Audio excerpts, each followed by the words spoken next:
In Hopley Zone 1, near Trababalas, life for many families centered around keeping young boys safe and focused. In an environment where parents constantly get worried about the outside influences of crime and drugs, a local football training program at Tamuka School grounds felt like an absolute blessing. The coach was a familiar face, someone who actively walked the neighborhood, inviting children to join his sessions. Parents trusted him implicitly because he offered discipline. They believed their children were in good hands. But in late June, that foundation of trust completely fractured. The shift began subtly. The coach approached one mother, asking her if her 13-year-old son could meet him exceptionally early at 6:30 a.m. under the guise of traveling to an early training session at Rising Star. The mother, trusting his position of authority, agreed. Soon after, a strange pattern emerged. The coach began calling boys individually to his private home at highly irregular hours, 8 a.m., 10 a.m., 2 p.m., and 6 p.m. If a boy arrived and found another child already there, the coach would turn him away, telling him to return later. And the moment a child stepped inside, the front door was immediately locked from the inside. This specific pattern represents the classic mechanics of an offender grooming. Predators rarely act on impulse.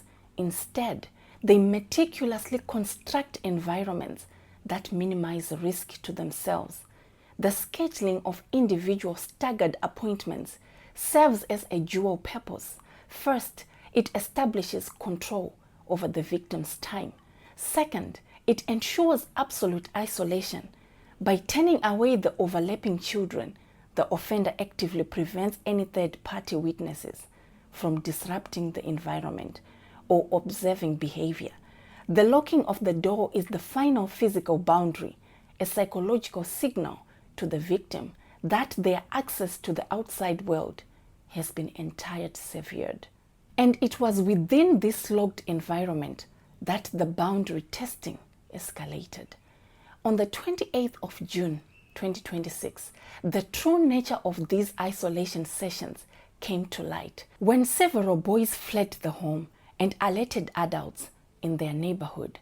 They revealed that once isolated, the coach would play explicit pornography videos and begin touching them. The response from the Hopley community was immediate.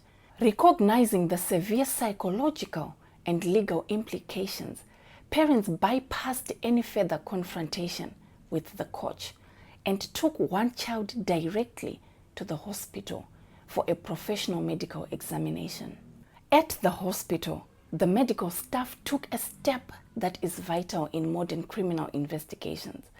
The examining doctor sat down with the family and delivered a strict directive. Whatever the child shared had to remain entirely truthful, precise, and consistent. In cases involving the exploitation of minors, the legal defense heavily relies on challenging the memory and consistency of the victim. Defense attorneys routinely look for minor discrepancies across multiple retellings to suggest the child was coached or confused. By instructing the family to protect the integrity of the child's initial statement, the medical professional was safeguarding the evidence. They knew that this first untainted account would serve as the anchor for the impending police investigation and ultimately the state's prosecution in court of law. The case in Hopley Zone 1 highlights a devastating reality. The individuals who seek to do the most harm often wrap themselves in the absolute trust of a community.